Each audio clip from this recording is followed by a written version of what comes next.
गाथा श्री मुल्क राज नमाम्य भोग बल पूरण हरे सर्व जगदाधार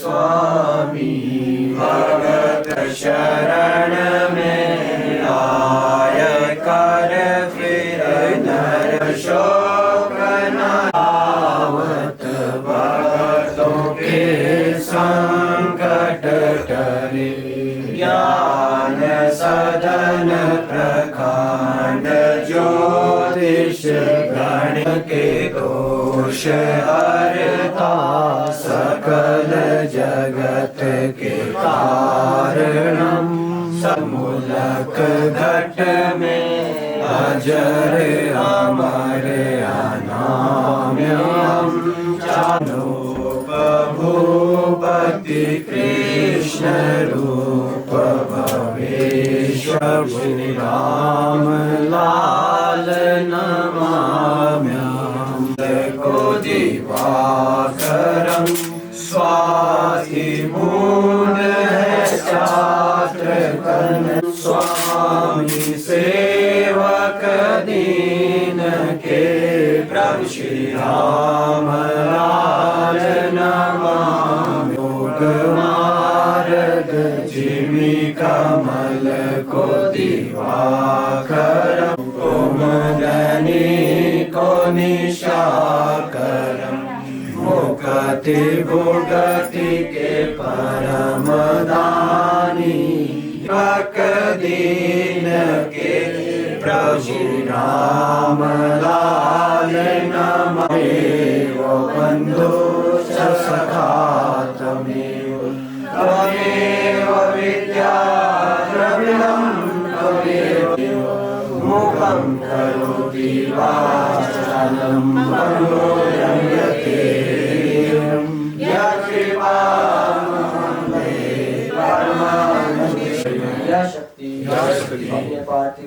अपने पार्थिव देह को त्याग दे और मेरुविली के स्वर्ण शिखर पर ईश्वरीय अविनाशी पूर्णता के आवेद रूप में वास करेगी। इसी शक्ति का तीसरा देह प्राणी मात्र के उद्धार के लिए कल्पांत नश्वर रहेगा। ये महापुरुष जगत के आधारभूता महाशक्ति के अवतार महासृष्टि स्थिति आदि महाशक्ति संपन्न होंगे। महर्षि काकभूषण रचे कौमार नाड़ी ग्रंथ से मूल सच्चिदानंद महाप्रभु श्री रामलाल पूरन पार भगवान की जय। योगेश्वर मूलक राज पूरन पार भगवान की जय। योगी राज श्री सद्गुरुदेव पूरन पार भगवान की जय। श्री करुणामय सद्गुरु महाराज की जय।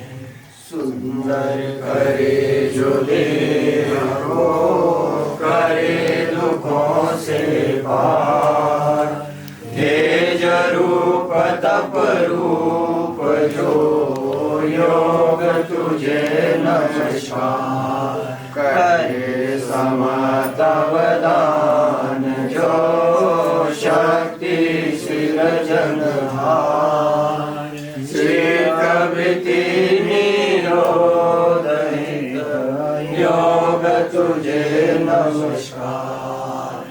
आदिनाथ से उपजा चेतनता का सार जागृत कुंडली जो करे योग तुझे नमस्कार।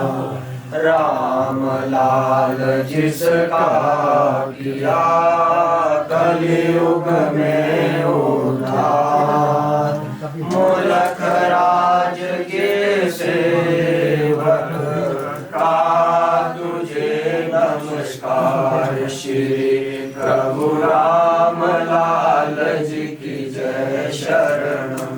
श्री सतगुरुदेव जी की जय शरणम। महाप्रभु श्री राम श्यामलाल गोपाल भगवान की। हर पल में हो सुमिरन तेरा, ऐसा बना दो प्रभु जी जीवन मेरा। हर पल में हो सुमिरन तेरा, ऐसा बना दो प्रभु जी जीवन मेरा। हर पल में हो सुमिरन तेरा, ऐसा बना दो प्रभु जी जीवन मेरा। याद तेरी सदा दिल में बसाऊं, याद तेरी सदा दिल में बसाऊं। आठों पैर बस तेरे गीत गाऊं, आठों पैर बस तेरे गीत गाऊं। तेरे चरणों में मन मेरा, ऐसा बना दो प्रभु जी जीवन मेरा।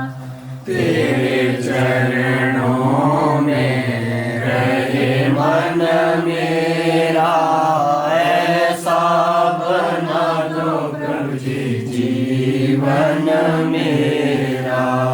हर पल में हो सुमिरन तेरा, ऐसा बना दो प्रभु जी जीवन मेरा।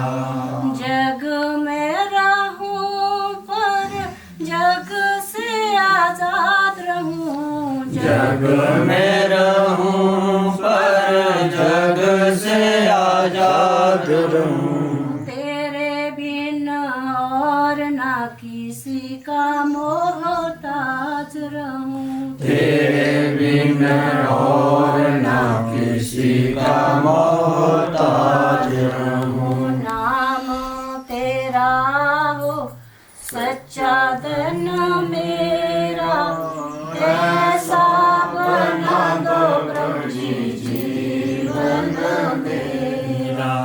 नाम तेरा हो सच्चा धन मेरा, ऐसा बना दो प्रभु जी जीवन मेरा।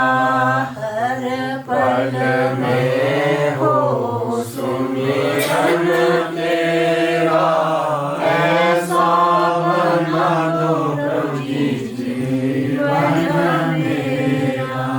ख्वाहिशें जग की ना मुझको सताए, ख्वाहिशें जग की ना मुझको सताए।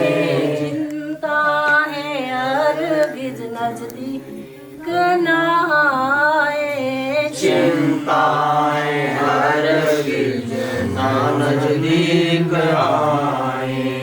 करती रहूं प्रभु जी सुमिरन तेरा, ऐसा बना दो प्रभु जी जीवन मेरा। करती रहूं प्रभु जी सुमिरन तेरा, ऐसा बना दो प्रभु जी जीवन मेरा।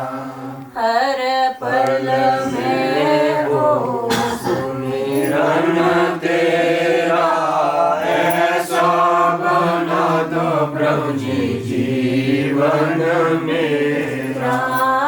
ऐसा बना दो प्रभु जी जीवन मेरा। बोल सच्चिदानंद महाप्रभु श्री रामलाल पूर्ण पाद भगवान की। बोल सच्चिदानंद महाप्रभु श्री रामलाल पूर्ण पाद। ध्यान मूलम गुरुर्मूर्ति पूजा मूलम गुरुपदम मंत्र मूलम गुरुर्वाक्यम मोक्ष मूलम गुरुकृपा।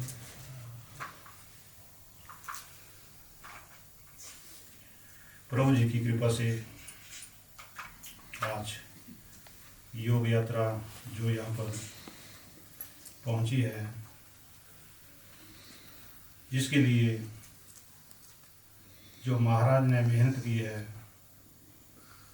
और हमें सुगम योग यहाँ पर उपलब्ध करवाया है, जिसके लिए सतगुरुदेव जी का हम बहुत बहुत धन्यवाद करते हैं। जब समुद्र मंथन हुआ था, अमृत निकला था, लड़ाई चली, देव लेंगे दैत्य लेंगे, इसी लड़ाई में कुछ अमृत की बूंदें जगह जगह पड़ी थी, तो आज वो भी तीर्थ स्थान है। हरिद्वार हुआ, प्रयागराज हुआ, तो वैसे ही अगर यह अमृत होशियारपुर में ही रहता तो शायद कम लोगों को लाभ मिलता। ये सतगुरु महाराज की ही सोच है कि अमृत की बूंदें उन्होंने जगह जगह पहुंचाई, बरसाई, ताकि पूरे विश्व को उनका लाभ मिले। जो भी होते हैं कि कौन सी दवाई छिड़काएं, तो वैसे ही इस मनुष्य जीवन में 4 फल लगने ही चाहिए, अन्यथा भी व्यर्थ है। ये पशुओं के समान है। जैसे अब हम उत्तरकांड का पाठ करेंगे तो बार बार उसमें यही आएगा कि 4 फलों के बारे में बार बार वो रिपीट होता है। धर्म करना है। धर्म क्या है? जो हम बैठे हैं वो धर्म में कार्य तो है। ये धर्म मिट जाएगा तो सारे अधर्मी बन जाएंगे। मनुष्य को धर्म के मार्ग के ऊपर लगाना, गुरु जी कहते हैं कर्मकांड करना ही पड़ेगा।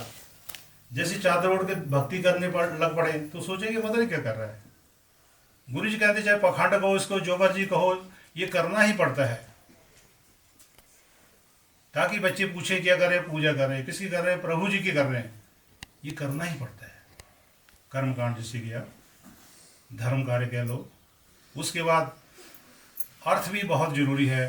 बिना अर्थ हमारा जीवन नहीं चलता है, प्रवाह नहीं चलता है। जिस खंड में आता है वर्णन, जो नेक कमाई से किया जाए वो अर्थ है, और जो अनेक से किया जाए वो अनर्थ है। जिस घर में अनर्थ आता है, पाप कमाई आ जाती है, वहां पर धर्म नहीं रहता है। परिवार वो धर्म के ऊपर ही चलता है। वैसा ही मन और भटक जाएंगे। तो धर्म के साथ अर्थ का होना भी बहुत जरूरी है। जैसे रामायण में एक प्रसंग आता है, पाप कमाई से धर्म कमा करे मंदिर निर्माण, देव वहां न बसे, ऐसा कुछ है। वहां भूत ही बसते हैं। तो जहां पर अच्छी कमाई आती है और अच्छी कमाई मंदिरों में लगती है, वहां प्रभु जी का वास होता है। जिंदगी में मिले हजारों मिल जाने के बाद, चमन साना फिर मिले, चमन मिल जाने के बाद, जिंदगी में मिले हजारों मिल जाने के बाद, चमन साना फिर मिला, चमन मिल जाने के बाद, आरी जावा तेरे कि सतगुरु आए साडे बेड़े, मैं बलिहारी जावा तेरे कि सतगुरु आए साडे बेड़े। कोई नाचर नाचे मौज बहारा, कोई नाचर नाचे मौज बहारा, ओ भगत आए बन के कतार,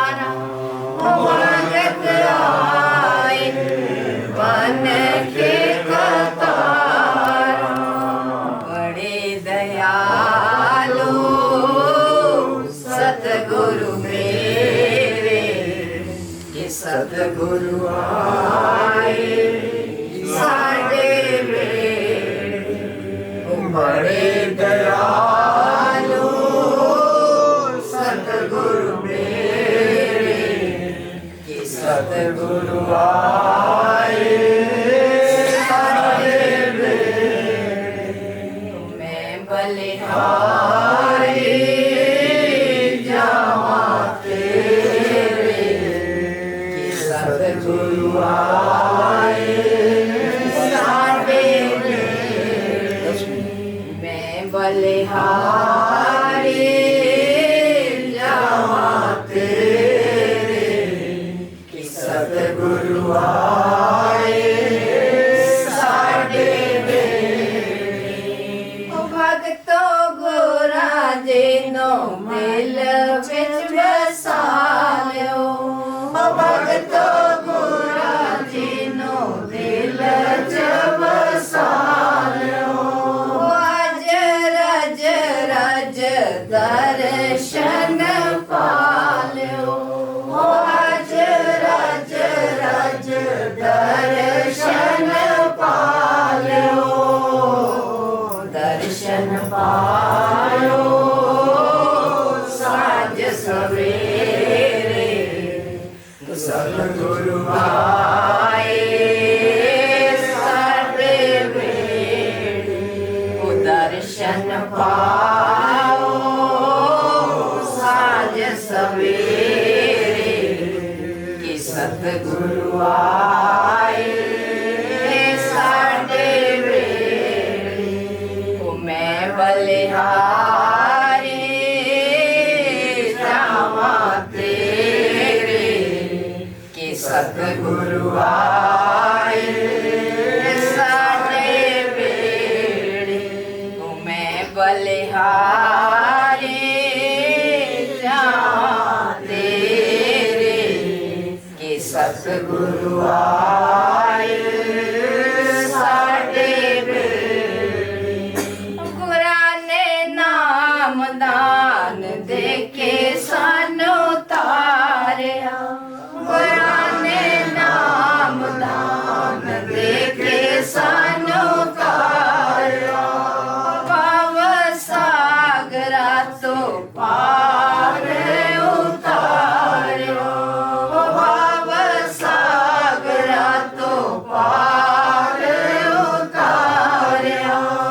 पार उतारो सतगुरु मेरे कि सतगुरु आए साडे वेड़े पार उतारो सतगुरु मेरे कि सतगुरु आए साडे वेड़े मैं बलिहारी जावा तेरे कि सतगुरु आए साडे कोई नाच नाच मौज बहारा कोई नाच नाच मौज बहारा संगता घड़ियां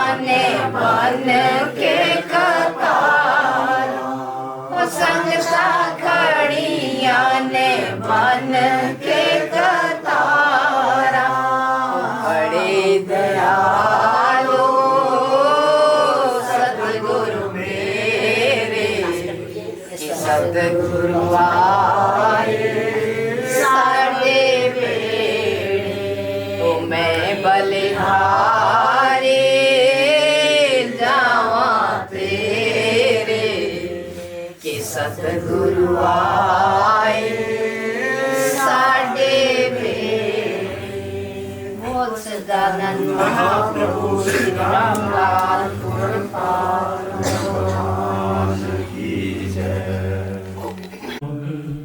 देख धर्म के लोप को अपनाया प्रभु योग यम नियम की शिक्षा दीने, इस पर चले सभी लोग। श्री प्रभु राम लाल जी की जय शरणम। श्री सतगुरुदेव जी की जय शरणम।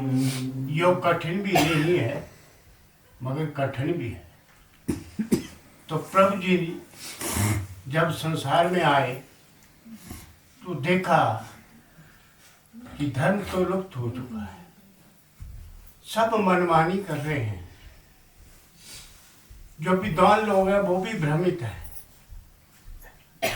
उनको कोई पता नहीं है जो धर्म है, धर्म क्या है इसके बारे में ही कोई पता नहीं है। जो धार्मिक पुस्तकें थी हमारी, उनका ध्यान तो उन्होंने नहीं किया क्योंकि उनको शिक्षा नहीं मिली।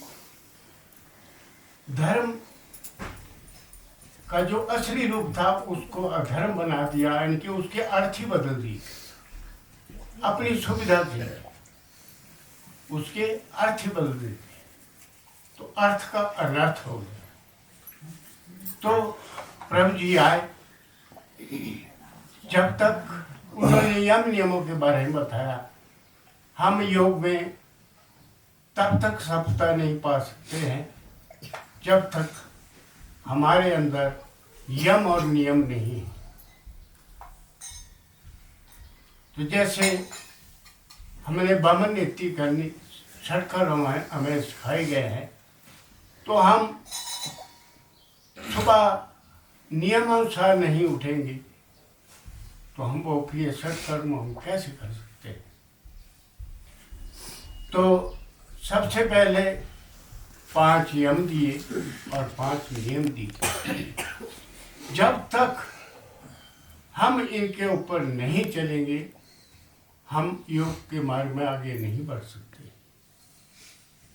जैसे अहिंसा है, बताया गुरु महाराज जी ने लिखा है, मन वचन कर्म से किसी की हिंसा नहीं करनी। अब बताओ ये तीनों चीजें जो है एक होनी चाहिए। मन में किसी का बुरा नहीं सोचो, मुख से हमारी वाणी से कोई अपशब्द किसी के प्रति कोई ठेस न लगे। मन वचन कोई शब्द न बोला जाए, उसके ऊपर अडिग रहना है हमने। कर्म कर्म भी ऐसा नहीं करना है जिसे किसी की हिंसा हो। तो ये बड़ा कठिन है, मगर जब हम थोड़ा थोड़ा इसके ऊपर अभ्यास करेंगे तब हम इसके ऊपर चल पड़े। और दूसरा है सत्य। क्या हम सच बोलते हैं? हमें अपने प्रतिदिन अपनी पड़ताल करनी पड़ेगी। आज हमने कितना सच बोला। वेद धर्म या समझ लो 3 काल में सत्य। तो ये सच्चाई जो है उसके ऊपर भी हमें करना पड़ेगा, बचाना पड़ेगा, सोचना पड़ेगा, तभी हम धर्म के मार्ग पर चल सकते हैं। अस्तय चोरी न करना, छुप छुप के। भगवान तो हर जगह है, वो तो देख रहे हैं, वो तो हमारे मन की जानते हैं। तो कर्म तो सामने नहीं दिखता। जो गीता में भी कहा है कि जो कर्म करेगा फल वैसा ही मिलेगा। भगवान किसी का बुरा नहीं करता, वो हमारे कर्मों को ही फल देता है। तो हम संसार के प्रेम बस, अपने परिवार के प्रेम बस जो है झूठ बोलते रहते हैं। मोह बस अपने बच्चों के लिए, अपनी पत्नी के लिए, अपने रिश्तेदारों के लिए हर जगह हम झूठ बोलते रहते। भुगतान तो हमें करना पड़े, तो हम किसी उस भुगतान को क्यों अपने सिर के ऊपर। तो इस बात से भी हमें बचना पड़ेगा कि हम सच बोलें।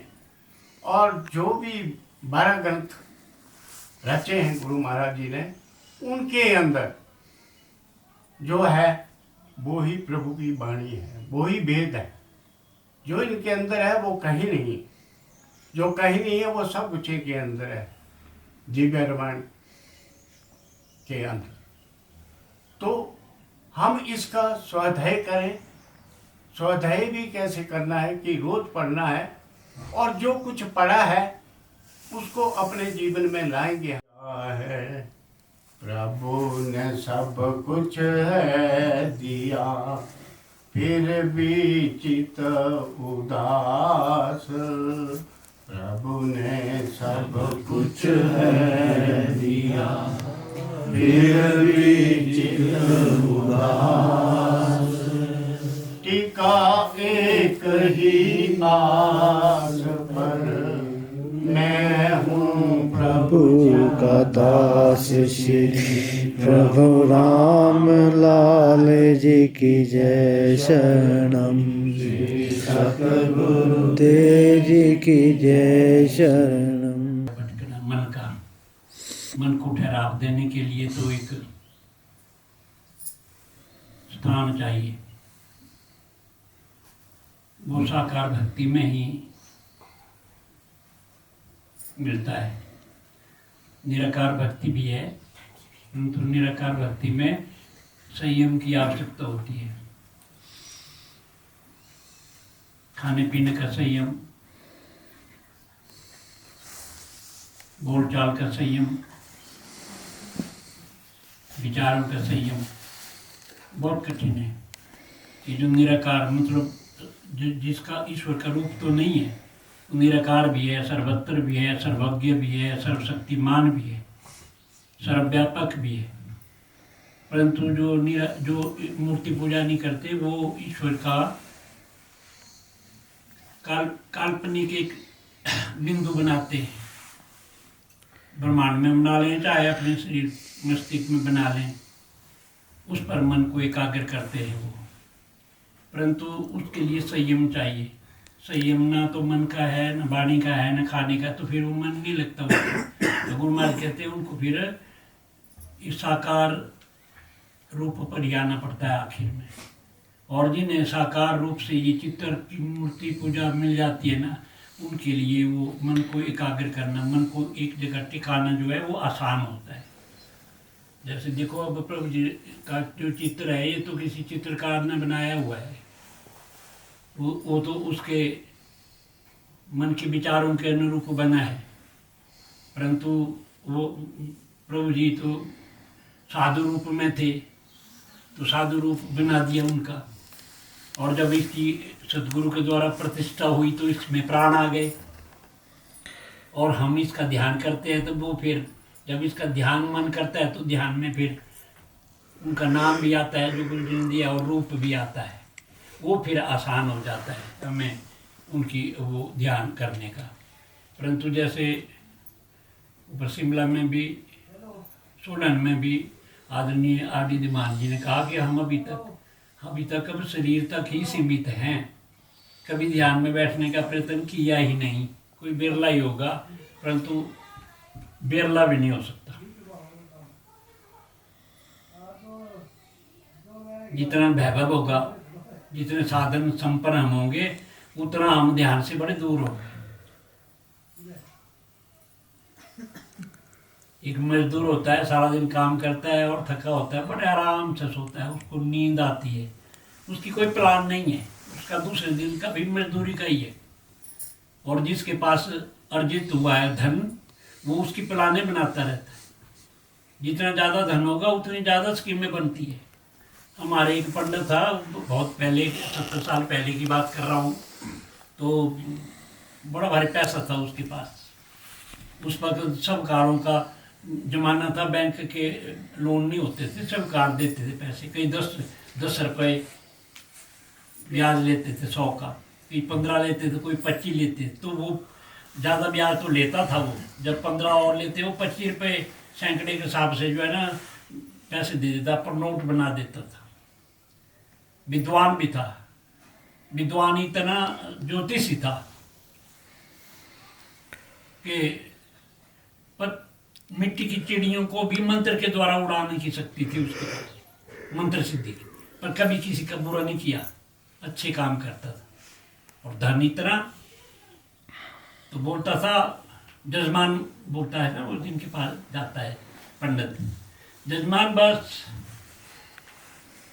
अगर कहीं 11-12 बजे तक पड़ गई 1 घंटा 2 घंटे नींद, फिर खुल जाती है, फिर सारी रात बस वही प्लान बनाने की कहाँ से वो पैसा आएगा, उसका कितना ब्याज आएगा, पैसा नहीं आएगा तो ब्याज आएगा, दूसरे को देना तो कितना बनता रहेगा। तो सवेरे तक नींद ही नहीं आती, बस 1-2 घंटे ही जो सो गया खाना खाने के बाद, फिर रात को उसी धन को बढ़ाने की चिंता रहती है। ये उसी की बात नहीं है, हम सब उसके अंतर्गत आ जाते हैं। प्लान तो बनानी है, जीवन जीना है, तरक्की तो करनी है, परंतु जितना ज़्यादा ये कूड़ा कबाड़ होगा उतना ही मन उस तरफ जाएगा, वो स्वाभाविक है।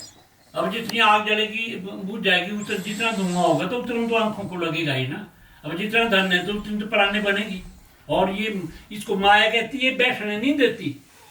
जैसे प्रकृति को माया का है ना, प्रकृति जो है ना, प्रकृति कर्म करवाती है।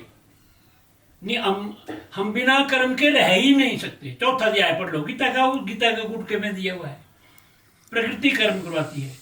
अर्जुन ने तो प्रश्न कर दिया है कि अगर ज्ञान से ही मुक्ति पानी है तो कर्म की क्या आवश्यकता है, तो क्यों करना कर्म। तो बोला कर्म ये तो वो लोग भूले हुए हैं जो बिना कर्म के जो है मुक्ति चाहते हैं। मुक्ति कर्म तो करना पड़ेगा, प्रकृति कर्म करवाना चाहती है। ये एक क्षण भी मनुष्य बिना कर्म के नहीं रह सकता। यही तो एक रहस्य है ईश्वर का जो मनुष्य को दिया हुआ ना।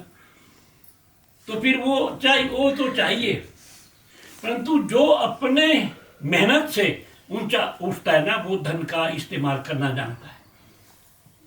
यह बात, अगर जो पिता का संपत्ति मिली बिना कमाई तो फिर वो तो उसको तो लुटाएगा, वो उसका ईश्वर की तरफ नहीं जा सकता। जो अपनी कमाई का धन होता है वो ऐसे मिलेंगे। हमारे गुरु भाई ऐसे हैं जो इतने गरीब थे, नंगे पांव से दूध बेचते थे, आज करोड़ों के मालिक हैं वो। परंतु उन्होंने मेहनत की और गुरु की कृपा प्राप्त की। गुरु के घर में जाकर वो तन मन और धन से जो है ना वहाँ कार्य करते थे। ईश्वर की तरफ जाने वाला है तो माया उसके पीछे भागती है। उसको पता है कि मैंने भी वहीं जाना है, ईश्वर के पास जहाँ ही जा रहा है। तो ऐसे भक्त तो है, वैसे ही बना रहे हैं प्रभु जी के। वो समय का भी सदुपयोग करना सिखाया, पैसा कमाना भी सिखाया, उसका इस्तेमाल करना भी सिखाया, धर्म के मार्ग पर भी प्रभु जी ने लगाया है ना। इससे बड़ा और क्या उपकार हो सकता है। आज संसार में कोई नहीं है ऐसा। ऐसे सत्संगों में बच्चों को बैठने की आप है कोई ऐसा भारतवर्ष के अंदर बता दो जो एक बच्चा हवन करता हो इन बड़े बड़े मठधारियों के पास। ये केवल श्री सतगुरुदेव जी का ही दरबार है।